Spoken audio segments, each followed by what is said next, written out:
Okay.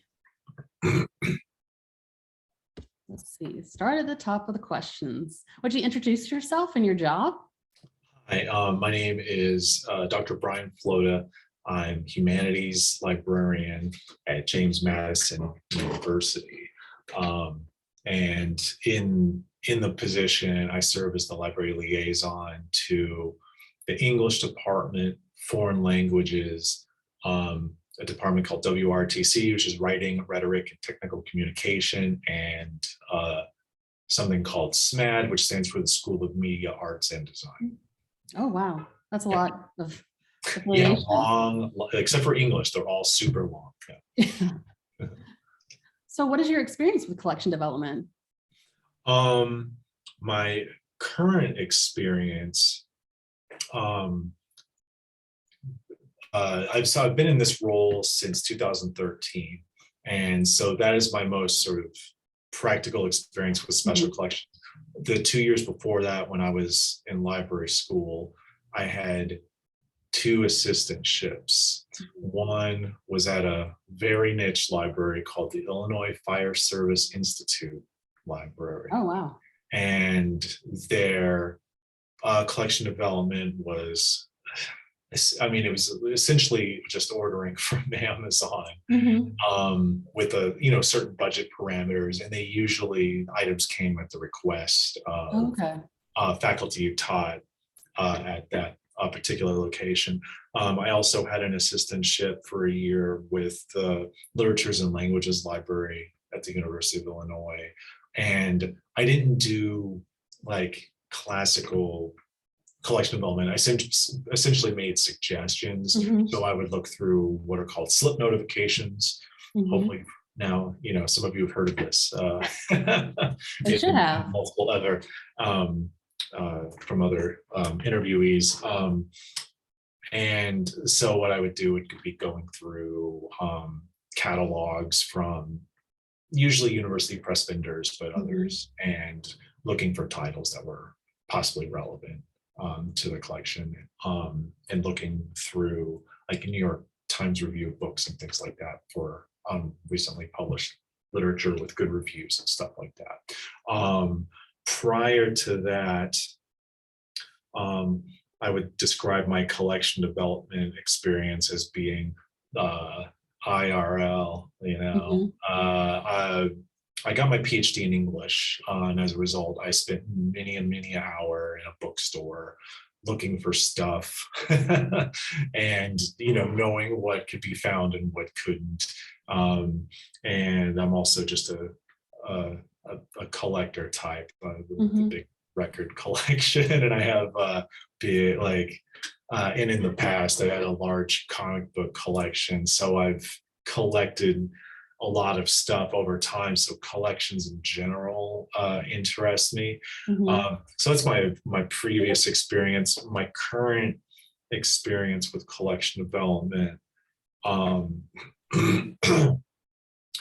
mostly involves, and especially post-pandemic, mostly involves just requests from faculty, and then I order stuff. When I first started, it was much more relying on slip notifications, talking with faculty,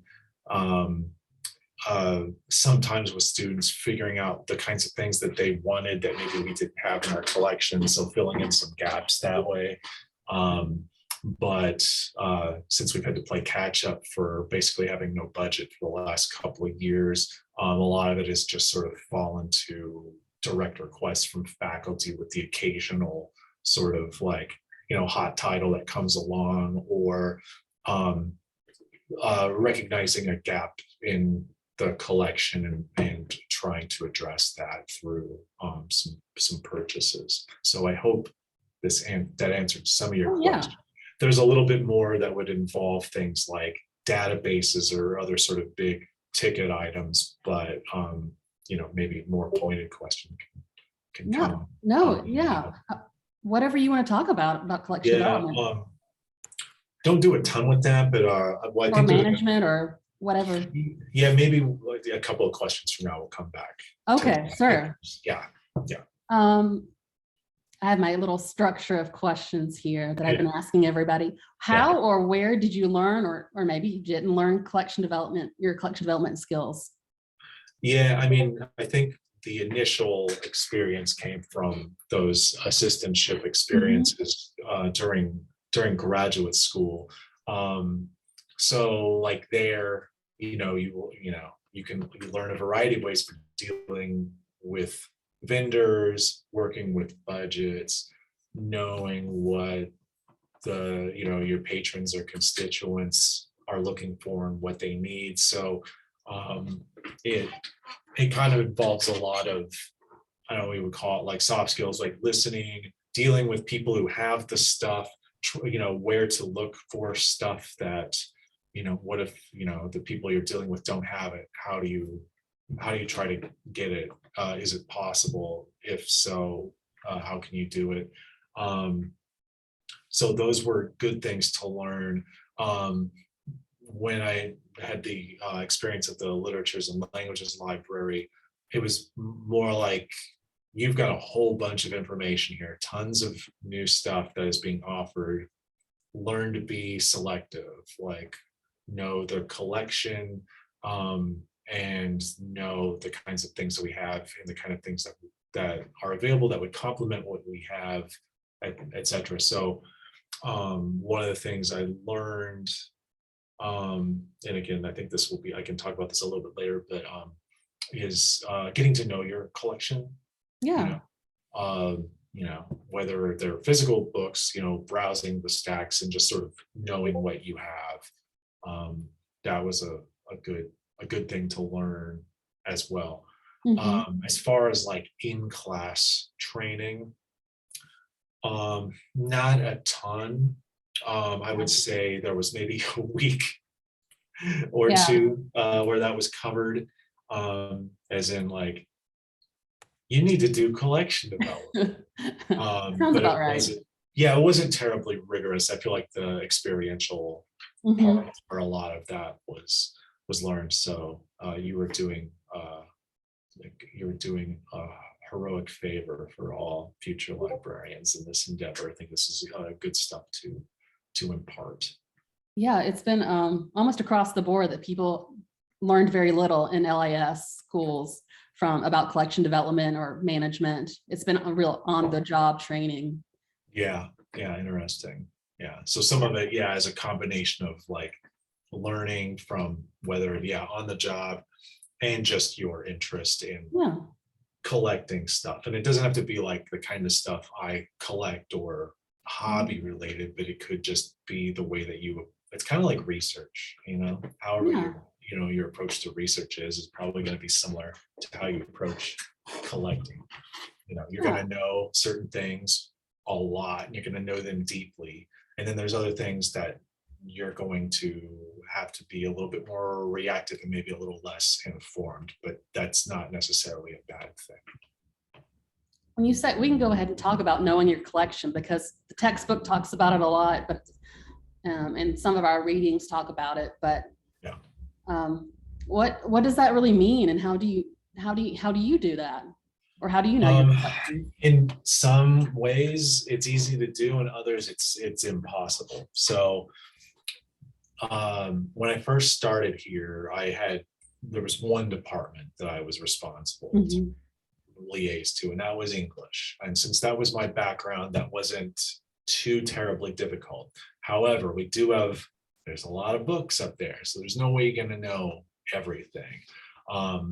Being that my background was in kind of like post-World War II American literature, it was easy for me to spot where the gaps were. So that was easy. Some of the other areas, like for say 17th century or 18th century English literature, not in my wheelhouse. So that took a little bit more time to get to know. There's still so much stuff up there. I would say there's no way I'm ever going to fully know, but a lot of this can be informed by when faculty who might specialize in those areas say, hey, we're we're missing something here. Mhm. So sometimes just hearing from your faculty, especially the ones who use the collection the most. It seems like in every department, there's, maybe 10% are really heavy users and are really excited about the library or requesting titles all the time. The rest either just don't care about the library Mhm. or they use it, but they aren't seriously involved.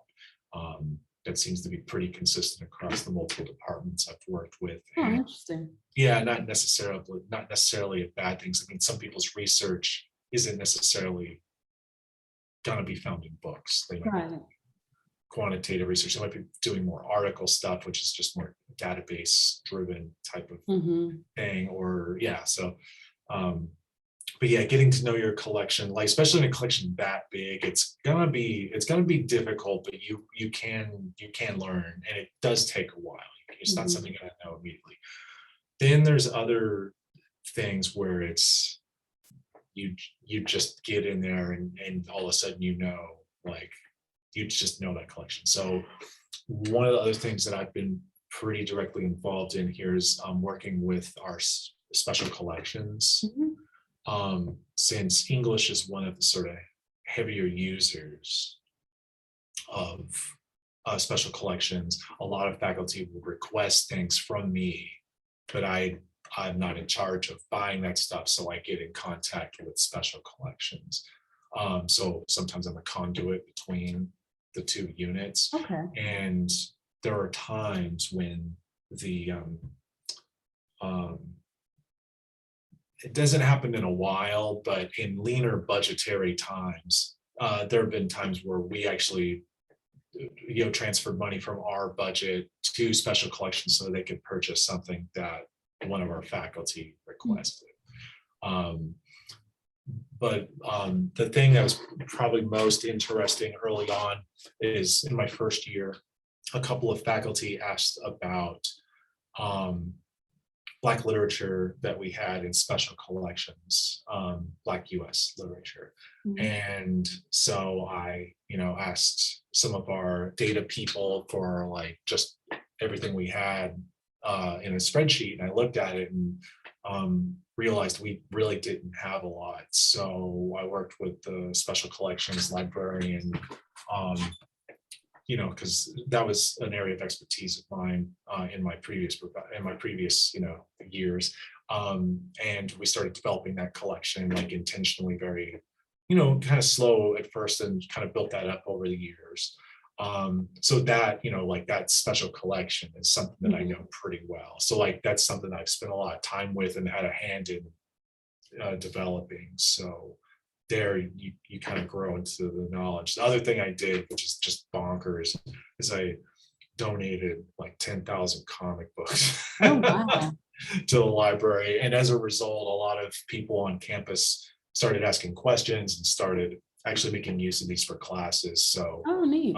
and so I know that collection very well, in Yeah. part because it used to be mine, but even the stuff but it's also generated other donations. Mhm. So, so there are going to be times just where things happen and you end up knowing some part of your collection Yeah. really well, and knowing some other parts of it maybe a little bit more skeletally.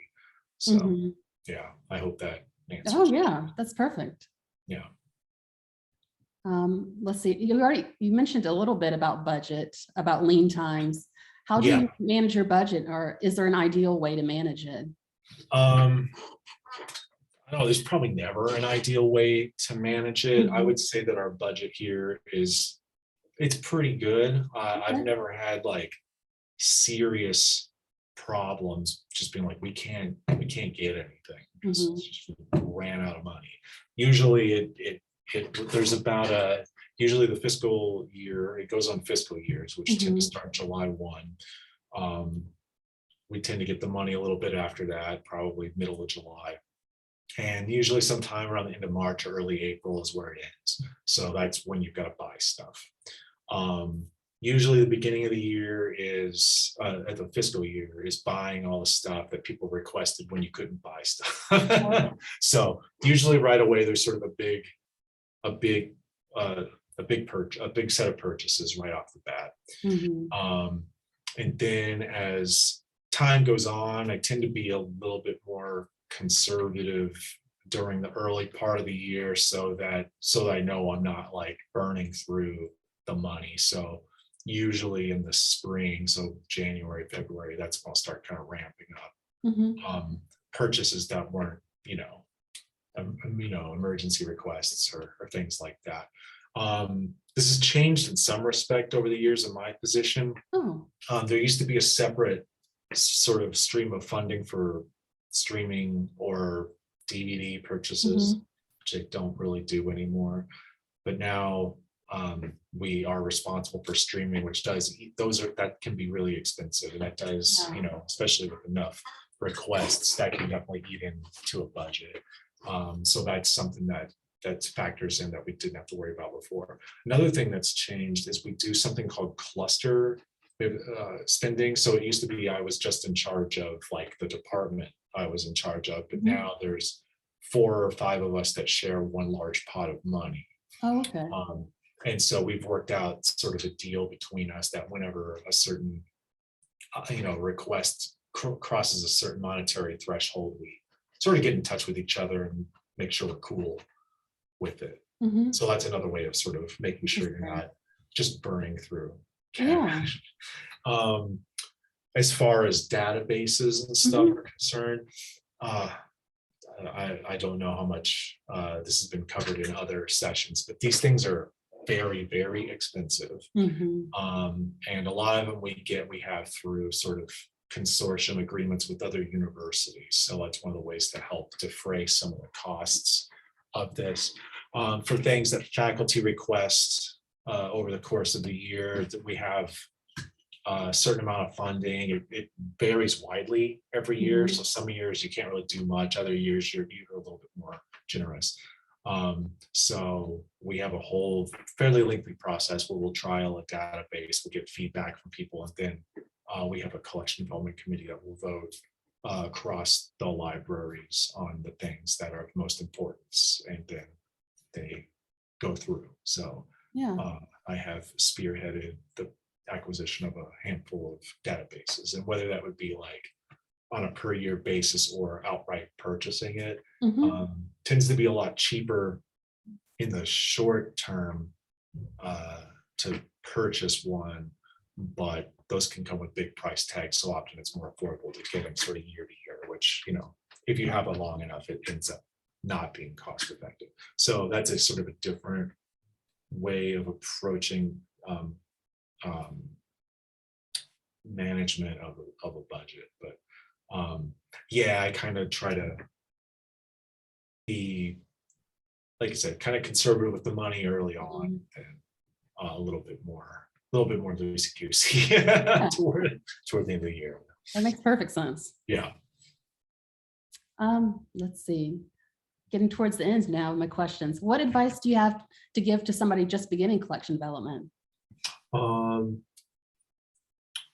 I wrote something down in general to hopefully apply to people in a lot of different types of librarianship. Is talk to your people. What do they like? What do they like that you have? What do they want that you don't have? What can you get? And these don't have to be like serious conversations, but just enough to get to know people's interests, so that when things come across your radar, you are to just be on the lookout for. It's just that sort of relationship building can be really good for helping with the collection, because you do need to somehow figure out the balance between like your kind of like your own personal interest and stuff you're interested in, then also what the people who are going to be using the collection need, right? And sometimes it's fine to maybe indulge some of your interests a little bit, but you do need to put the needs of whoever, the public, the faculty, the lawyers, or whoever you're working with might want to know. And I mentioned this earlier, if it's physical books, just try to browse the stacks and get to know your collections, your collection areas as well as you can. especially if it's a small enough part of the collection, you might end up knowing it really well. And that will really help with collection development. The more time you spend doing this, you'll become more familiar with certain publishers. So, you know, sometimes that can be a good thing. Sometimes it's like, oh, watch out for this particular publisher. So just the more time you do it, the more you sort of get used to the publishing landscape. You'll get used to, you know, who's doing reputable stuff, who's doing not so reputable stuff. You know, I don't think that's the kind of thing you're going to know right off the bat, because sometimes these things vary from area of interest to area of interest. So what else would I say about beginning? I would say, especially if it comes to managing budget, you know, try to be strategic. You know, again, my approach is to not spend a lot of money first. Some people I know actually do the opposite. They want to make sure they get everything they want and be done with it. I also think they may not enjoy collection development as much as some others. So it kind of depends there. But yeah, I think getting to know what your people want and knowing your collection are probably the two things that will help you get started. After that, I think you'll start to get a little bit more savvy about what you have. Going to like interlibrary loan statistics and seeing, you know, what titles are being checked out the most that you don't have, things like that. Yeah, so also like whether your people like ebooks or print. These are complicated questions based on, because, you know, if you're buying just ebooks, your budget will go a lot more quickly than it will if you're buying print. They're way more expensive, and for libraries, they all often have, you know, what I might want to just say is price gouging. They're a lot more expensive than they would be if you were just an individual buyer. So, yeah, so it's just sort of knowing what your preferences are for types of like tactile reading experiences that people want to have. It's another thing that might be good. And I know for some other places it might be audiobooks and things like that. We don't deal with audiobooks here, but yeah. So perfect. Yeah. And the final catch-all question, is there anything I didn't ask that you would like to share? I mean, I think that's pretty good. We talked about a lot. Yeah, I think it covers a lot of ground. Let me stammer here. Yeah, take your time. Pause and let me think if there's anything else.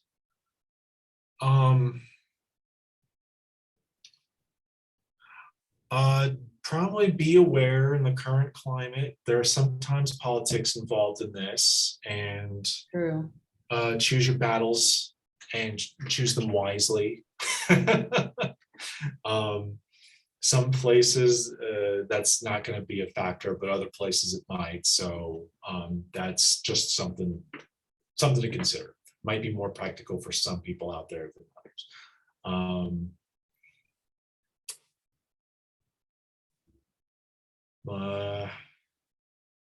I think that might be it. I think we covered just about everything else. Yeah. Great. Yeah. Okay, I'll go ahead and stop the recording.